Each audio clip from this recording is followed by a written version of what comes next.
For this, I'd like to give the floor to the next panelist, who, as many others in this room, needs no introduction. Hans Blix. For many years, he's been Director General of AAA. Prior to that, he was Foreign Minister of Sweden, among many other titles he holds. As a member of the Group of Eminent Persons set up by the CTBTO Preparatory Commission. Dr. Blix. Well, it's late in the day, but I think it's very hard not to feel invigorated by Lassina Servo. I think he has the capacity to wake us up all. Now, we talk about the critical steps for treaty entering into force, and that's the CTBT. It's easier, I think, to find the good arguments why it should enter into force, but there are also some steps that we can discuss. The normal life of a treaty is first to enter into force and then into operation. The CTBT seems to do the opposite. It has entered into operation and its machinery is in order, but is not in legal force. Over 180 states have signed the treaty, and even if they have not ratified, their signatures bind them not to do anything that goes against the object and purpose of the treaty. And this applies also to the 8 states whose ratifications are needed. They are bound not to defeat the object and purpose of the treaty. And the Security Council recognized this in one of their resolutions. It's in line with this obligation that so far signatories capable of testing are maintaining a moratorium, and prudence requires indeed that they continue to respect this moratorium. Nevertheless, the world would be living less dangerously if the CTBT were in full legal force rather than being what former Secretary of State Kerry called a de facto norm. Ratifications do add a significant legal barrier to testing. States that still withhold necessary ratifications should be more aware that they increase thereby the risk that some state one day will undertake a nuclear test. And were that to happen, it would most likely trigger others to do the same. More tests would start a new nuclear arms race. They should be aware of that.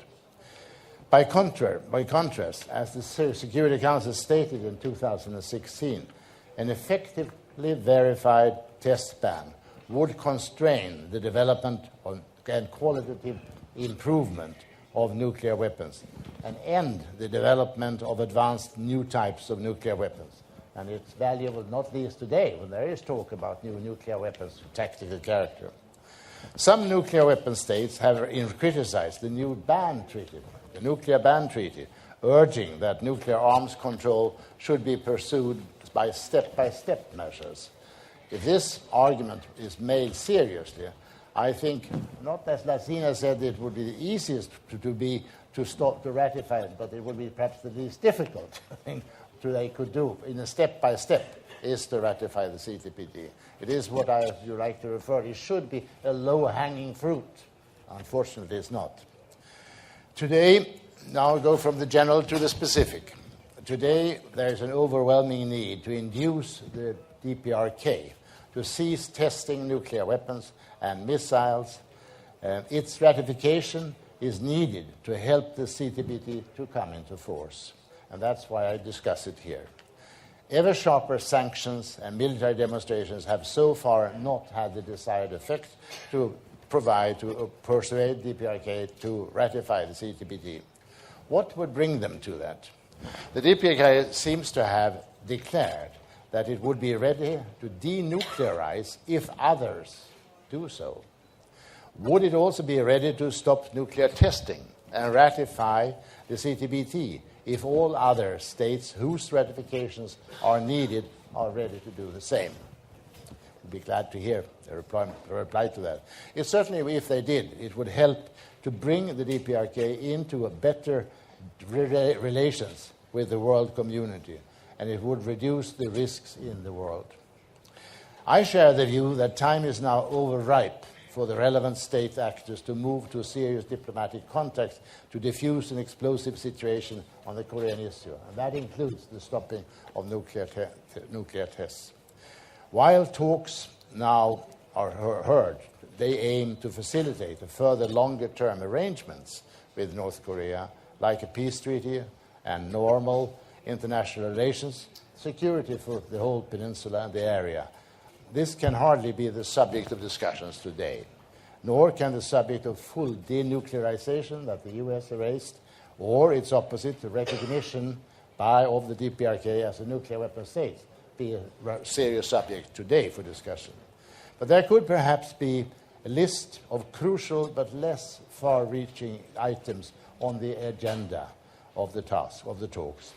A view that I share, and that Sig Hecker and others, and Bill Perry has also talked about, would have the U.S. add, beyond the statements that the U.S. does not seek regime change, the offer that the U.S. and the Republic of Korea could be ready and for an open-ended suspension of various military exercises that the DPRK perceives as threats. This could be reciprocated by a readiness on the part of the DPRK for an open-ended suspension of all nuclear tests and at least of long-range missile tests. A reciprocal arrangement, whether manifested in parallel declarations or otherwise, and however engineered diplomatically, could have some clear benefits, and I've enumerated some of them. A threat of growing significance to the U.S. would be put off in time as the testing of long-range missiles ceased. No mutual confidence would be needed for the suspension of actions. The DPRK would keep the missiles and nuclear bombs it regards as its life insurance and would no doubt continue lab and construction work, but it could not do more testing. The other side would retain all its capacities for military action and for deliberately demonstrating them. If either side were to breach this commitment, the other side could do the same. Lastly, Mr. Chairman, no special mechanism of verification would be needed. The testing of missiles and nuclear bombs and the pursuit of big military exercises can be widely observed. The longer suspensions would hold, the more confidence could grow, and the more time there would be made available for exploring longer-term arrangements. And in the process, I think the DPRK should also then consider and manifest this determination by ratifying the CTBT. Thank you.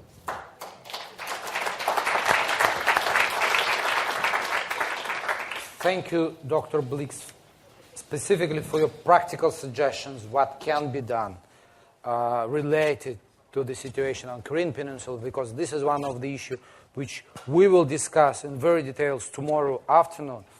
But I think it will be very useful and helpful to start part of the discussion with regard nuclear test moratorium already today. So our next speaker, Sig Hecker, former Los Alamos lab director, who is with CSAC at Stanford for many years, who is known not only due to his expertise in the nuclear weapon, but he was also involved in exchanges and communication with North Korean scholars and officials in the past. So, Sig, the question to you, how you see the prospects of CTBT ratification in the U.S.? Is it realistic goal?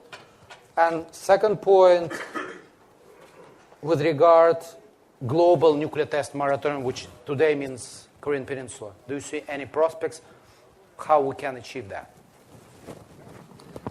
Thank you, Anton. Let me first start by saying it's difficult not to be optimistic when you listen to La Cena Zerbo. And particularly when it brings in the importance of the young people. However, because of the question that Anton posed, I have to come back to reality, and that is the prospect of ratification in the United States. As you know, our president at that time, Bill Clinton, signed the CTBT 21 years ago. The Senate failed to ratify in 1999, and we have come no closer. We have a deep divide in the United States about the CTBT itself and the ratification of the CTBT. And the problem is that this deep divide has two sides that are rigid. The one side, the proponents of the treaty, say that the United States does not need to test. And in fact, it's developed this science-based stockpile stewardship program that more or less, the side claims, has computers that replace the need for testing. And so we don't need to do anything. Our arsenal will stay safe and reliable. They also say that verification is no longer a problem. And they also claim that the benefits of signing CTBT would be enormous because it would get other countries not to test. That's one side. The other sides, the opponents, say, look, we don't believe this stockpile stewardship business. When you don't test, you lose a lot. And we are concerned about the safety and the reliability of the U.S. arsenal. Actually, some of them also would like to develop new nuclear weapons, but even without that, they pose a serious problem. And then they say the non-proliferation benefits of the U.S. ratifying are not there. They say, for example, just look at North Korea. They tested even though we haven't tested, and they don't think there are any benefits. So my view is that neither side is right. We've not been able to formulate the arguments in a way that bridge that gap. And so let me try to formulate those arguments, because that's what I think would have to be done to get to the point where Lassina Zerbo mentioned that perhaps this administration will actually think that it's in our advantage. And now I give you, as Anton said, not just the academic view, but a practitioner, because I was there at the time President Clinton asked whether he can sign the CTBT or not. So I was right there on the hot seat. And I signed the first two letters of certification that the stockpile is safe and reliable to the President of the United States. This is 1996 and 97, so 20 years ago. And at that time, I signed and said our stockpile is safe and reliable without the need for nuclear testing. At this time, I added. And that was 5 years from when we had the last nuclear test, which was September 23rd, 1992. Okay, well, now we're 25 years after that date. And the fact of the matter is that you lose something when you don't test. I mean, computers are great, but in the end, computers have to be looked at, and their outcome has to be looked at with respect to experiment. And so to say that we lose nothing, I personally do not believe that. There is some loss in confidence when you don't test. However, we did try to set up this program of stockpile stewardship.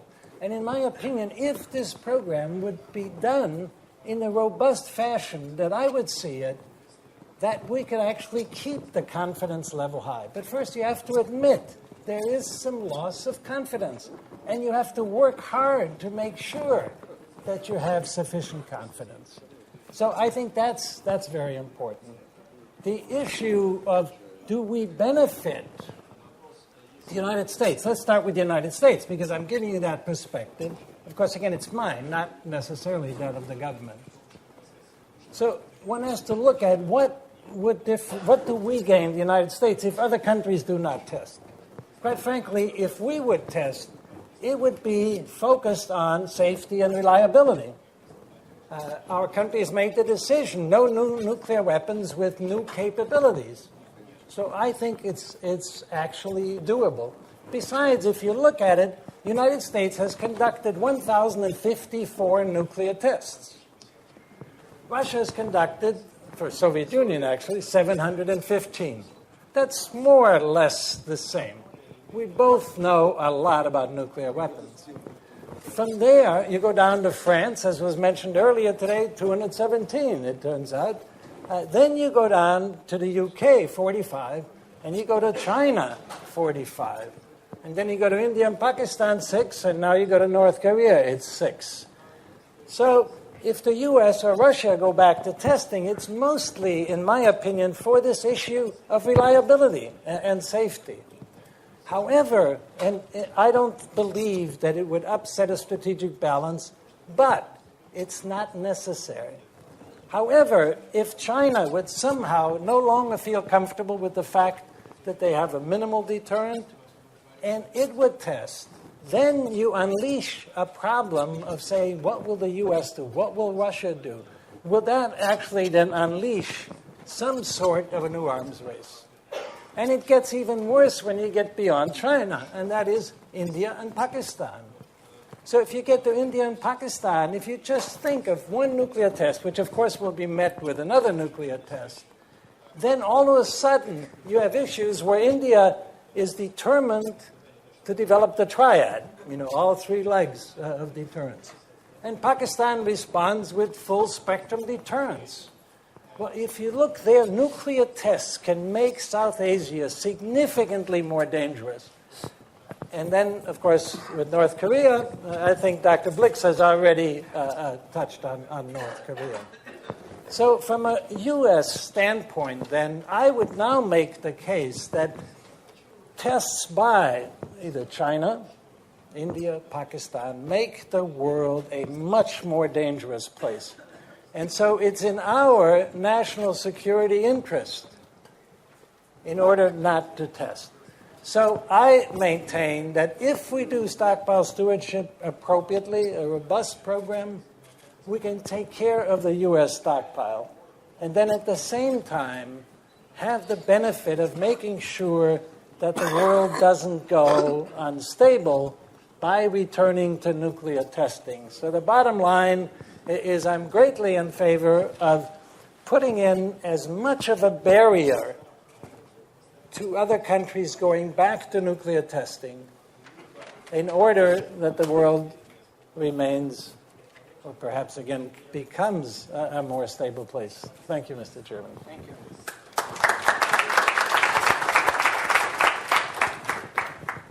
Thank you, Sik.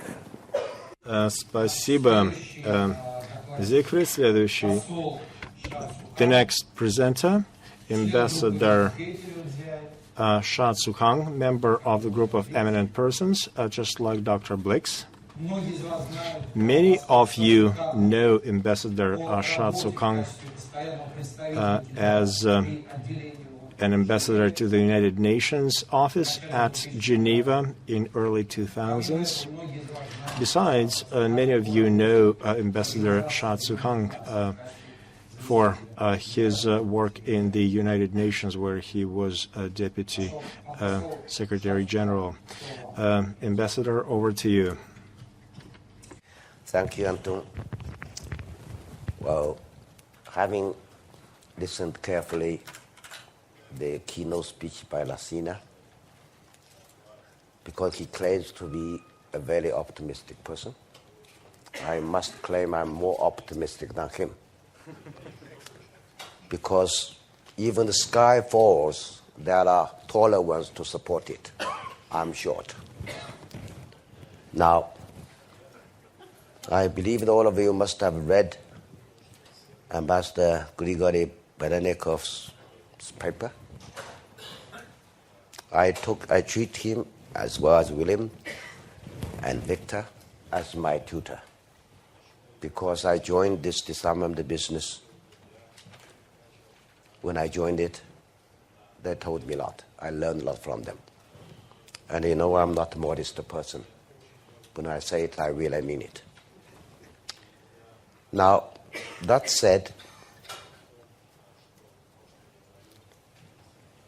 CTBT, I differ with in certain aspects of the previous speakers. I think, for number one, CTBT, no, though not in force, but as I see it, don't mistake. I'm a retired diplomat. Okay, I'm a former diplomat. I don't claim to speak on behalf of my government anymore.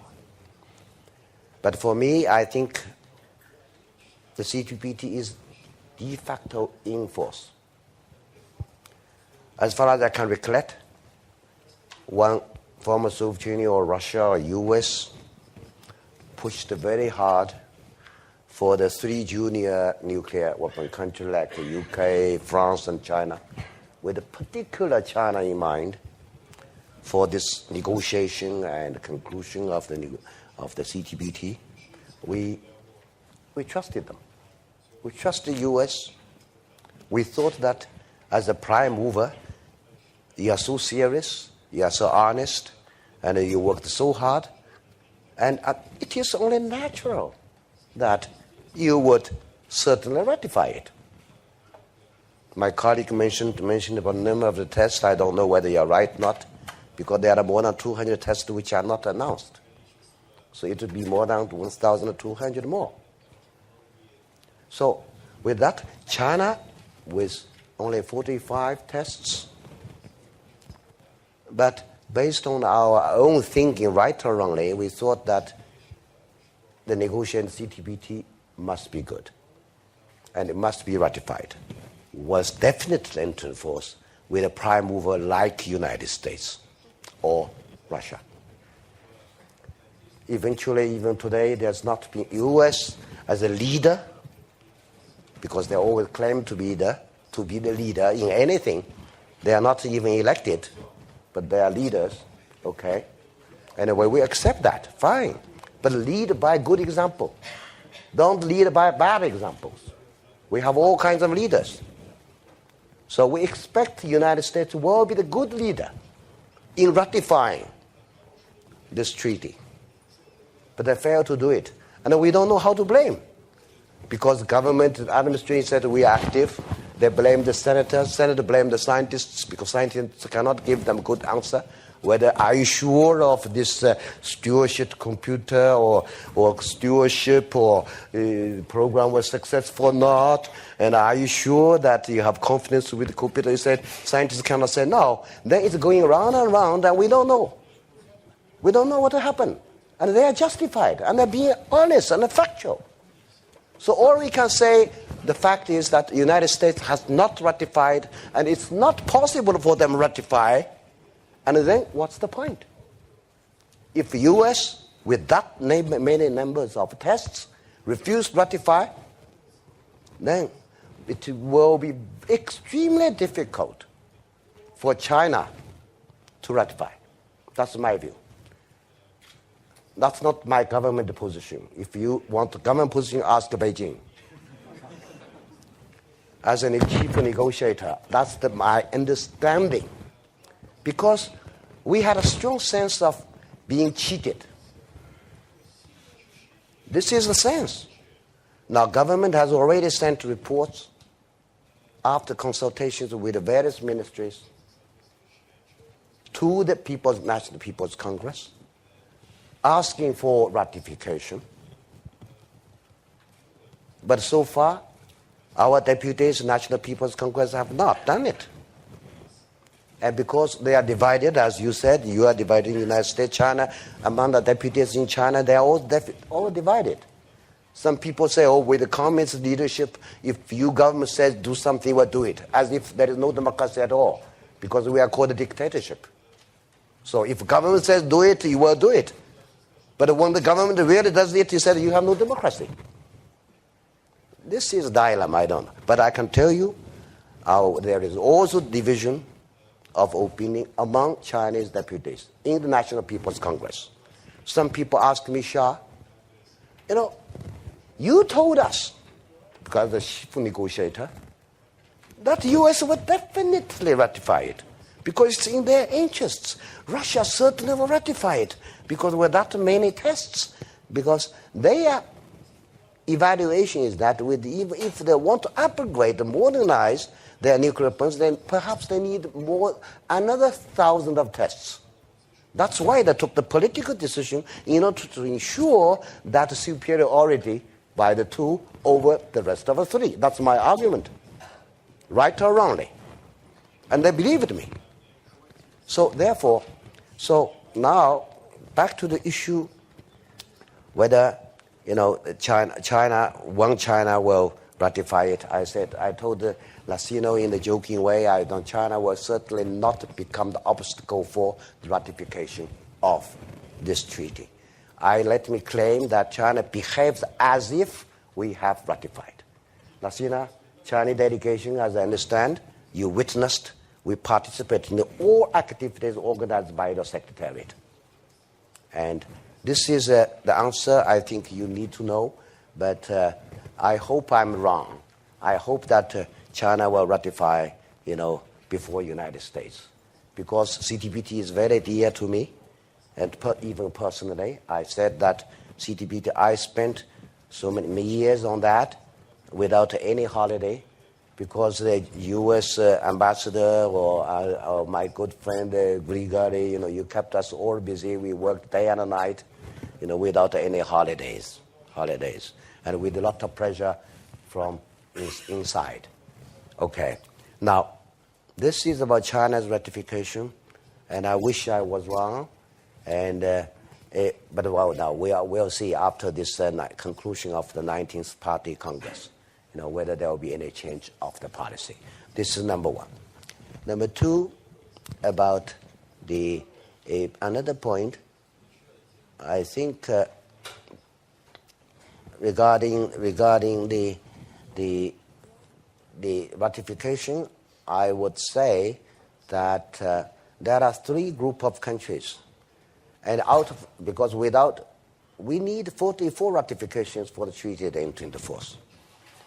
And 44, all of them are equally important, because any one of them does not ratify that, then the treaty cannot enter into force. That's my understanding. That is what the treaty has said. Right. Now, but among the 44, particularly among the 8, they are different. And I think China, P5, Nuclear 5, has special responsibilities. And among the P5, Russia has set examples. UK and France have done the job. I really admire them. I hope China could have done the same. But as I underlined, the reasons why China is a bit late, but we try to behave. So China, the P5 must take the lead. This is a moral sort of obligation, And I hope my government will take the issue seriously, particularly after this Party Congress. Okay. Now, since I said each and every one of the 44 are equally important, then perhaps we have to look at other issues, like, the Ambassador Badanikov mentioned yesterday in the framework of the NPT review conference. He outlined 4 issues. I fully agree with him. This weapons mass destruction in the Middle East is one, and the relationship between the banning of the treaty and nuclear weapon treaty and the NPT or whatever. Now, I really sympathize and I really fully agree with the banning. Nuclear weapons should be banned. If we have banned the chemical weapons, if we have banned already the biological weapons, why not banning nuclear weapons? There is no reason. And it's more dangerous, more indiscriminate. So it's more inhuman in a way. We should ban it. So for that reason, I personally fully agree. I'm behind those who pushed for the banning treaty. But we must look at the reality. You cannot drag your hair and take it off from the earth. We must make sure that your feet are solid on the ground. So, with this treaty, the banning nuclear weapon treaty, it's fine, objectives is fine, intention is fine, but I don't think it will succeed. I'm not saying they're doomed to die. But let me say, 10 years later, 20 years later, assume, I hope I'm still alive by that time, with that treaty in force and without participation of nuclear weapon states and those protected by the nuclear umbrella, what are you going to do? This is a serious issue. So nuclear disarmament can only be done step by step. That's not something we like. But it was developing that way. Test Ban Treaty is the most historical, I think, more important treaty towards the disarmament, nuclear disarmament. Well, I'm sorry I'm too long, being too long, but don't underestimate the CTBT. I hope the relationship between the banning treaty, ban is good, but not realistic. You know, they have lifted the rock, eventually it may drop on their own feet. Because they have to solve the problem they created themselves. Nobody can convince the U.S. or anyone else to ratify this banning treaty, to be honest. I'm not talking like a diplomat, because I'm retired. I just talk like a former one, okay. Be honest to ourselves. We need the propaganda, of course, but as long as it serves the purpose. I think we need a truth. And so, with that word, I wish you good success, Lassina, and let's all work for the ratification of treaty, and it is something we have no choice. Thank you very much for being too long.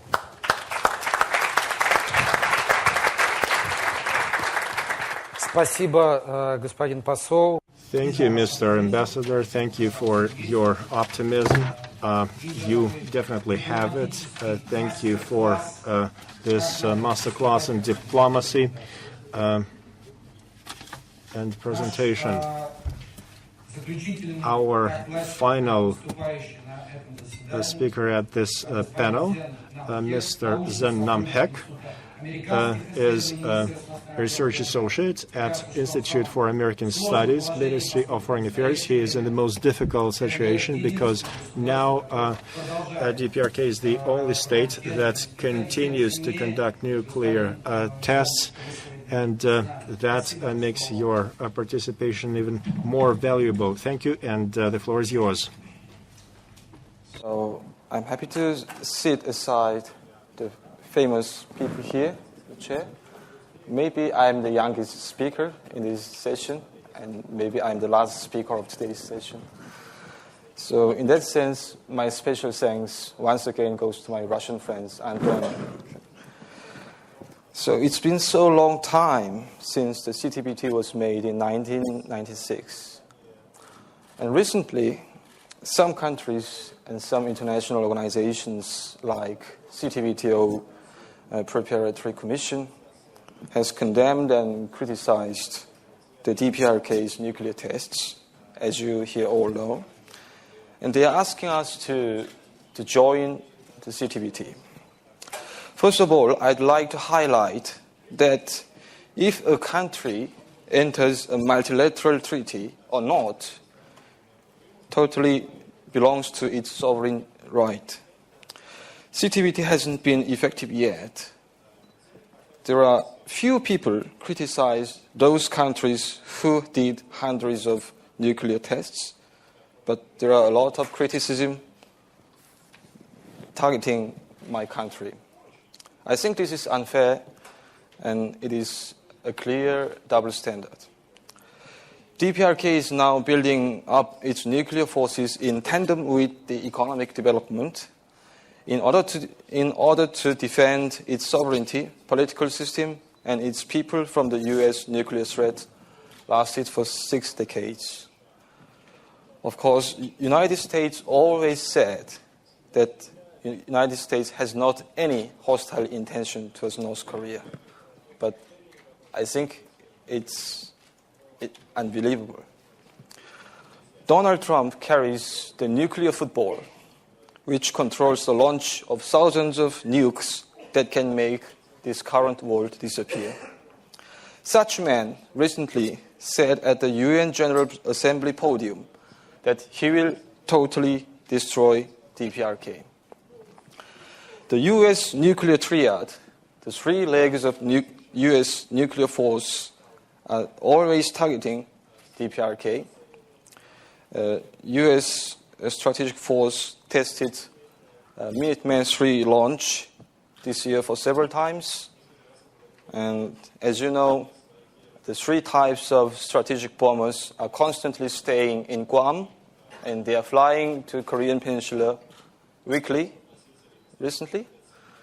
And also now, currently, the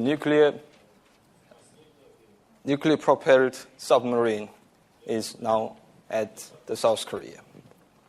Facing this dire situation, DPRK came to be sure once again that the nuclear arms development policy is the right choice, and at the same time beefing up its determination to continue the nuclear and ballistic missile-related tests to end the severe nuclear threat from the United States. These tests are, in the true sense, self-defense-oriented, and they are not against the principles on international relationship. And that is why the tests mustn't be the target of criticism. United States, the biggest nuclear power in the world, is giving a severe nuclear threat to the countries who do not obey their intention. These threats must be criminalized. The United States signed the CTBT in 1990s, as you all know here, but has refused to ratify it. As you know, Barack Obama initiated building a nuclear weapons-free world, and thanks to this initiative, he got Nobel Peace Prize. But in the backstage, he ratcheted up the modernization of nukes to maintain the nuclear supremacy over other countries. And he made a plan to spend a new $100 billion in the next 20 years. So that is why even a New York Times article called Barack Obama an anti-nuke president. Today, Donald Trump does not hesitate to openly emphasize the expansion and modernization of its nuclear arsenal. As several nuclear powers, including the United States, has not entered or has not ratified the CTBT, and all of them are strengthening their nuclear forces, and DPRK is facing serious nuclear blackmail from the US. So DPRK's entrance to the CTBT is undebatable. DPRK's nuclear development is an unavoidable choice to respond to the hostile policy of the United States. Due to that reason, my country is strengthening its nuclear forces in spite of ever-worsening political, military, economic hostile actions of the United States. But DPRK is firmly committed to its non-proliferation obligation as a responsible nuclear threat. The situation in Northeast Asia is currently very complicated, very dire and severe, but DPRK will safeguard peace in the region depending on its own physical strength. Thank you very much.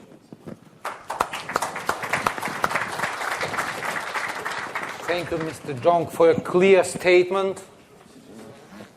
Now we have 15 minutes to discuss related issues here, but then we will continue, but informally. But first, whom I would like to give the floor, my boss during that session, Dr. Zerbo. Doctor, if you have any question to other speakers and participants, you are very much welcome. I will ask my questions. First, to Mr. Jong. I think it was January 2015 when DPRK Foreign Ministry introduced the initiative moratorium in return for nuclear test moratorium in return for moratorium for joint ROK US exercises in the region. Later, it was reintroduced in a slightly different way by China, and recently as a joint proposal by China and the Russian Federation. So how you see the status of that initiative in Pyongyang? Is it still on the table? Or, so how you see that? This is first. Zik, with regard U.S. prospects of CTBT ratification in the U.S., I've discussed a number of issues, what the prospects are when I'm in Washington, and sometimes the answer was, we don't feel any pressure. We don't feel any pressure. Americans, we don't feel that this is a challenge or threat to our national security, the current status of the treaty. So my question to you, will it be a game changer if China or Russia will have a nuclear test? Because it looks like something dramatic should happen to change minds of people in Washington. Will it help, or it will incentivize Americans to test as well? This question for SIG. And that's not for you. Dr. Zerbo, do you have any questions to other participants? First of all, to Zig, I think my question goes along with what you just said. When Dr. Hecker mentioned that any further test in the United States will only be for reliability, and that it's not for no more new nukes. Okay? How do you explain this to a layman in the developing world, those who are today pushing the computation modeling into CTBT, whereby that's not our call? But they say, okay, if others are doing modeling, why do you want us to join the CTBT? Why do you believe on the CTBT? You're saying it's only for the reliability of the stockpile stewardship. So what message you can give to those guys in the developing world with regard to what the US is doing, that you say it's not to develop new weapon, but only for the reliability of the existing one as long as nuclear weapon exists? That's my first question. My comment to what Ambassador Shazuka said about even what also Zigeke mentioned about an optimism that probably goes beyond what is practical. So I want to call, if I quote, I think Bob Carlin, who was here, he talked about optimism and pragmatism. I would say mine is probably a pragmatic optimism. I don't lose sight of the reality. I know and I see the fact, but I think if we continue being so pessimistic about the possibility of getting the CTBT ratified by one of the key countries, as Ambassador Shah said, among the P5, what hope do we give to others with regard to non-proliferation in general and ultimately disarmament? So if we believe that disarmament is possible, we have to get this treaty in force by all means, because as Dr. Blick said, it's a low-hanging fruit. Not that it's easy, but it's probably the simplest we can do now to give hope to people in the field of non-proliferation and disarmament. To our young expert from the DPRK, I thank you for your straight comment and then what you said. But I wanted you to share the position of international organizations like the CTBT. My job, and that's what I'm paid for, is to put the technical and political means for the entry into force of a treaty that bans all nuclear test explosion. So I have to be forgiven because I'm paid for something. If I don't do it, they'll stop paying me. If I don't do my best to talk about how we can prevent nuclear test explosion and how that can stop without getting into domestic politics of countries, I'm talking about the fact because I have an international monitoring system that detects and then give the information to the international community. That's a job that we're trying to do at the CTBT to provide countries with the means to see that the treaty is verifiable, and today it is. My last point is on the BAM treaty. I agree with Shah. We talk about being practical now. Is that the BAM treaty, yes, the BAM treaty should carry the CTBT along to get the CTBT ratified. And I often give a little story about that, which is a toddler. In Africa, and then my brother Doc from South Africa will say, very few babies move from sitting to walking without crawling. Okay, when they do that, we force them to crawl, because we say if you walk without crawling, you will never have solid legs. So this is how I put the CTBT.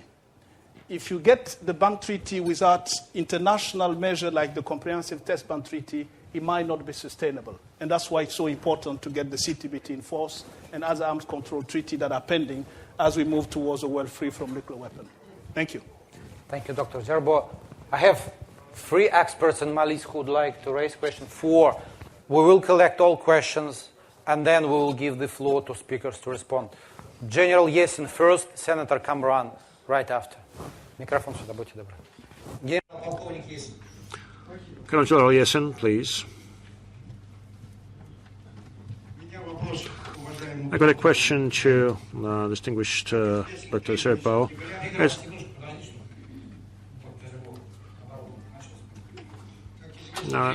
As we know, on September 3rd, DPRK tested the most powerful nuclear device, and they claimed that was a test of an H munition.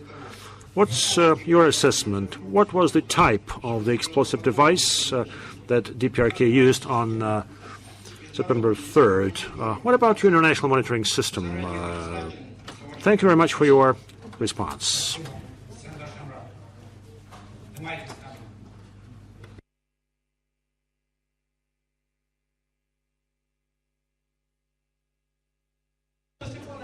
Compliment the panel, and I would like to second what Ambassador Shaw has said. A very candid talk, and I fully agree to that. But as Lassina has said, that we should start crawling. So Pakistan was not the first to test. And we have been observing the unilateral moratorium since then. And we have offered the bilateral moratorium to India. So there are security concerns, and we are ready to crawl, and we have taken the first positive step, and we are waiting for a positive response.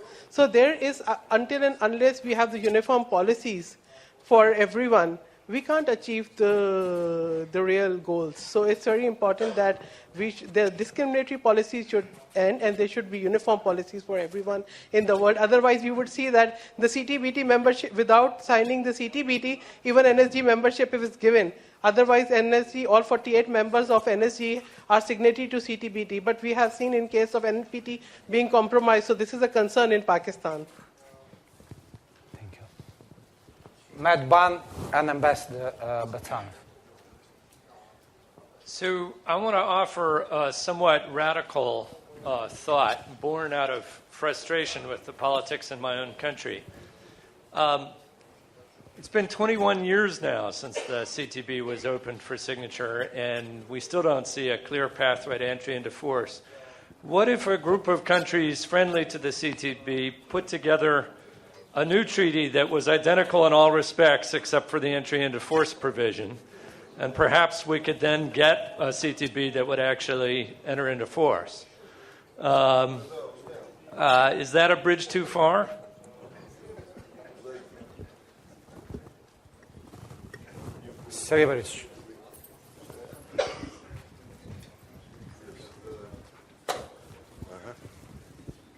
Well, thank you. I'm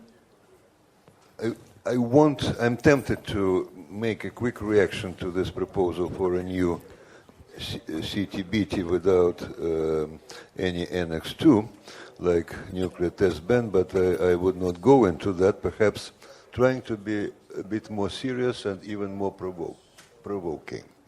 We had a very interesting discussion already, starting this morning, about different aspects of situation in Northeast Asia, strategic situation. And I must say, I became more optimistic after listening to that discussion, in the sense that not that everything is closed, not that everything is frozen, that there are certain possibilities for discussion also on the side of the DPRK.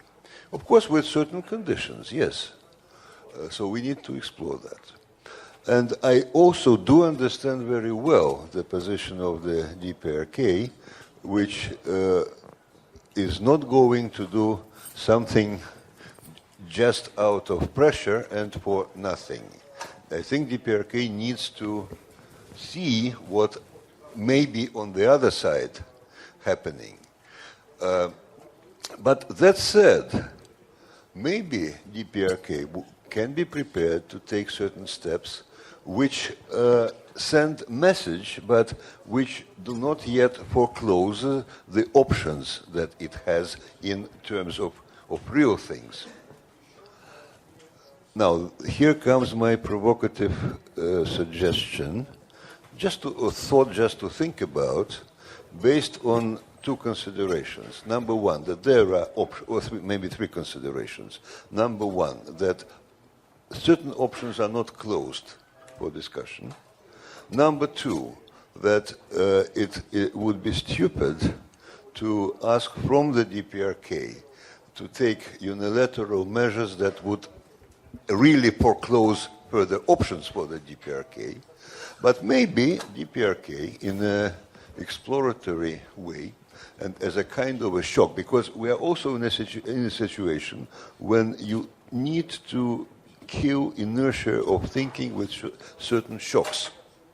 Why cannot DPRK invite Lassina Zerbo to make an event, not to make you sign the convention, the nuclear test ban. You probably won't do that, and maybe he would not ask that, even if he is paid exactly for that. But just to invite to talk to people.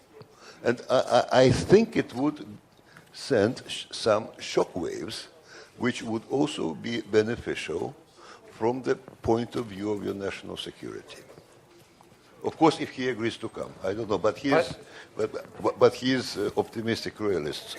He might. Thank you. Thank you, Ambassador Batsanov. We don't have time for any new questions during that session. We'll have plenty of time during the reception. Now we'll give 1 minute to each speaker, to each panelist, starting from Mr. Jong, please. Thank you, Anton. As for your question, that is the roadmap proposed by China and Russia. Okay.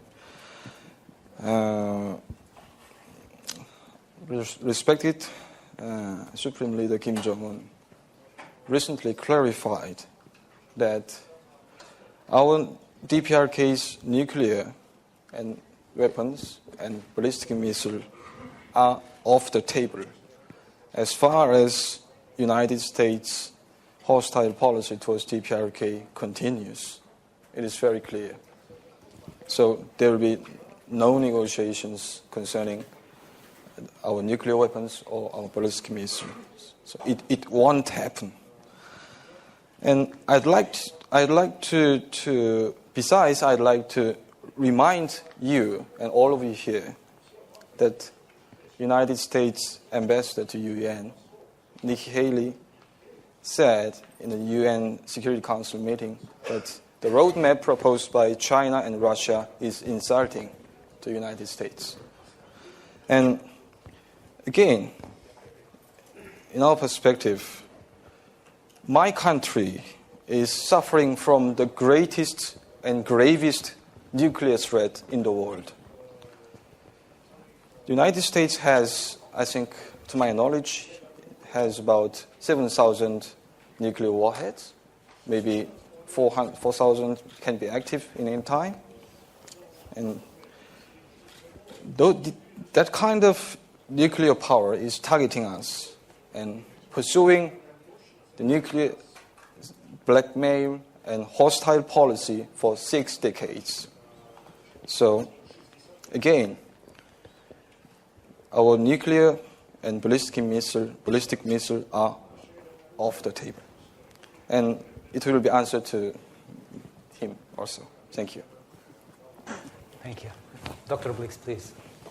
We are all agreed that it would be desirable to get the test ban treaty into force by the required number of ratifications, and I share that view. However, I think you should be aware, you are not all international lawyers, but international legal rules can be created in 2 ways. One is through treaty, and then snap, if you have a sufficient number of ratifications, it enters into force and becomes binding for everybody. But you also have the international legal rules coming into being by becoming customary international law. That's a much slower process than through practice of states. And I remind you that in 1925, Geneva Protocol, that after the First World War, they outlawed the use of chemical weapons and bacteriological weapons. That was not ratified by the United States until 3 decades afterwards. Gradually, the norm that was laid down in that protocol became more and more convincing. And in the 1970s, it was taken to be customary international law. And now when nuclear and chemical weapons were used in Syria, everybody was convinced that is binding even in civil wars. So it seems to me that the ban on tests, is on that way. And that's precisely what Secretary Kerry said, that it's a de facto norm. And we have had testing recently, but take the non-use of nuclear weapons. We haven't had any use of nuclear weapons since the 1945, so that's an even longer period. So I think even here we can see a growth of a norm coming, and I think the ban treaty adds a bit to that norm. So there is not, the moratorium is part of this, and I think there's a hope or respect for it, even though they have not ratified it. Ratification is the best, certainly. We should strive for it, but there is fairly good hope anyway. See. What a pity that it's just getting interesting and this is coming to an end. So just real quickly, that in Washington, you get the word that they don't feel any pressure. And I think that's true. But if you just look at why, the U.S. has gotten itself into so much trouble the last couple of years that this issue of ratification pales in comparison to all the other issues on the table. But it was the same even before that. It was the same even before that. It was not such a priority in the non-proliferation We have agenda. been out of trouble for some time. So with the fact that if Russia or China would test, would that get the attention? The answer is absolutely yes. Okay. Since we don't have time to explain, I gave that problem to my students at Stanford. And say, here's Russia decided to do 3 nuclear tests. And I explained why. And then I actually added, and it said that after it does those 3 tests in the next 6 months, it will rejoin the ban. And what are you now in the U.S. government going to do about it? And that was exciting. The issue of reliability, how can we explain, that we're testing for reliability? You can't in the end. I mean, that's my view. That's what's needed. We couldn't explain to the public that this is reliability rather than a new weapon. We couldn't even explain to the American public. We certainly couldn't explain it to the rest of the world. And therefore, we can't test. And so we have to understand that the benefits of not testing and ratification outweigh the problems that we might have. And there are other ways to try to solve those problems. We're not doing all the things I'd like to do, but that's the issue. And I'm going to let you, Lassina, to field what that North Korean test was. Because I saw you pointing at me. Ambassador Shah next, then Dr. Zerbo, it will be your turn. Ambassador, please. Well, first, I think my neighbor, I apologize for my poor English, but from your presentation, I understand you said something that the computer test in the U.S. is fine. You don't need to worry. It's only to ensure the stockpile is safe. But what really more dangerous is China, Pakistan, India, later on Russia, begin to explode, to have a testing. That will be more dangerous. Okay. Ratification, non-ratification of U.S. is nothing. But any further possible testing by China or Pakistan or India, now Russia, that will be more dangerous. So, whatever you do is right. And you are exercising imagination as if we are going to test. It's really dangerous. Let me remind you, my friend, the P5 made a categorical announcement that we will not test before the entry into force of the treaty. That's why the moratorium. That's why I said CTBT is de facto in force. But at that time, there is no testing of South Asia nuclear testing or Korean testing. So it was meant for the 5 to stop testing. But the 5 made categorical commitment no testing anymore before the entry into force. That's why I said de facto. Number one, don't spread this rumor anymore, okay? If China will test, that means you really worry. Don't worry. We will not test at all. See it, full stop, before the entry into force. That when you ask me what kind of hope China, with my statement, can give to the world, this is the hope. China will not test before it enters into force. And at the same time, it's not fair for me to encourage others to ratify, because China itself has not ratified. But if you do, I congratulate you. Okay? And I don't want to comment on the DPRK. It's so sensitive, right? But let me emphasize the point underlined by my good friend, my tutor, Berenikov. Korea issue is a security issue. It's not an issue of joining the ban treaty. It's a security. Unless the legitimate concerns of the DPRK is addressed. Otherwise, nothing will happen, including the DPRK's accession to CTBT. I'm not saying that DPRK don't do it, but this is my point of view. Last but not least, I still read, because the intervention by my Pakistan colleague reminds me the fact of our meeting among the P5 and later on the Security Council Resolution 1172 adopted by the United Security Council, in which in the P5 joint statement by foreign ministers and that relevant Security Council Resolution 1175, which I think we made huge contributions, which made it very clear that Pakistan conducted the test after India. Okay, there is a word. It's in black and white. Because when I'm telling this, it has no meaning, but it's fair to say, because when China was asked, what should we do? Pakistan, put China in an extremely difficult position. We didn't say anything. Because China is a party to NPT. We cannot ask Pakistan to go ahead, but don't do it. It's your sovereign right. You're not party to NPT, but China is. They said, we are for non-proliferation. That's your decision. Thank you very much. Thank you, Ambassador. Dr. Zerbo, I understand the sensitivity of the question you asked, but we are in Moscow, and the Russian culture, if general asks, you must answer. Okay, thank you. The general asked and then I must answer. But the answer to the question about what test it was, I think Dr. Ziege is a better expert in the field of nuclear energy and nuclear technology than I am.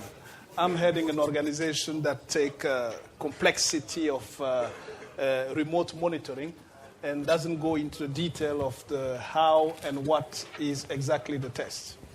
So I think I will leave this to Dr. Ziege. At some point, maybe informally, he can talk about it.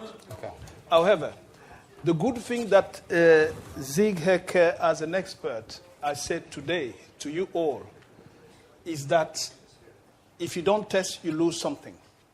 That's a notion that we fail to explain to people who tell us, but some don't need the testing anyway, so why do we bother about the CTBT?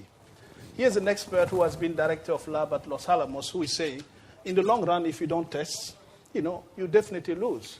So that reinforces the position of the CTBT with regard to vertical and horizontal proliferation. So that's excellent to us. That is coming for you. I hope this is well recorded. And then that will go as far as possible for people to know why the CTBT is important. And that pushes to why it is so important that we ratify this treaty and how it can contribute to non-proliferation and ultimately disarmament. I'm coming back to what Anton said about maybe we need something dramatic before we can move on the CTBT. I'm sure he's referring to what happened in Syria before the whole international community jumped and say, okay, we have to get the chemical weapon convention by Syria and then solve everything. But the problem is something dramatic in the nuclear field will be, I don't even know if we'll be here to solve it. That's a problem. And that's why we have to do our best so that it doesn't happen. What we have to do is to make sure that everyone understands that nuclear war or nuclear detonation or nuclear whatever is of the past. This 21st century cannot sustain a nuclear war, because we've seen the consequences, and that's why we're here to contribute the best possible so that we find peaceful, political, diplomatic solution with the science-based organization that are feeding the international community and international agreement and treaties. And that leads me to coming back to my optimism, which is the EU and Federica Mogherini. He is a leader in multilateral diplomacy who speaks out and then talk about how and why she thinks some of the international agreements are important and how we should make them sustainable.